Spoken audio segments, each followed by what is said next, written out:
sheekh jaamac ismaan axmed oo ka mid ah culimada diinta gobolka Togdheer isla markaasina ka mid ah culimada diinta wax ku daweysa quraanka Alle iyo dhirta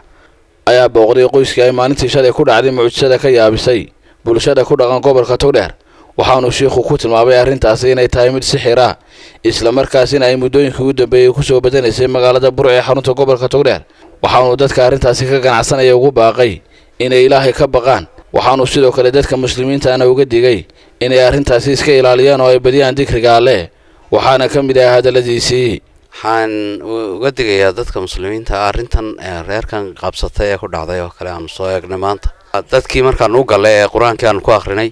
waxay aad u dareemayaan aayaadka sixirka marka la akhriyo aad iyo aad inay u gariiraan oo ay raacsho iyo hin yeeshaan sixiraad u khatar ah oo imka la isticmaalo weeyaan oo uu ka mid yahay nooca sixirka loo yaqaan sixirul khayaal oo misalan dadka biyaha loogu rusheynaya guriga hortiisa oo kale ama waxba loo aasaya gungutimo iyo xalamida arrinkaas oo bariyaan dambe soo badanaya reerkan iyo dad kale oo ku dhacayba waa jiraan arrintaasna waxay u baahan tahay runtii wax ka qabasho oo digniin culus baan u diraynaa dadka muslimiinta inay arrintaa ka feejignaadaan oo adkaarta aad loo akhriyo waliba adkaarta yoomiga oo subaxii iyo بعد المغرب iyo بعد الصبح la akhriyo adkaarta si looga gaashaanto marka cadawga soo kordhay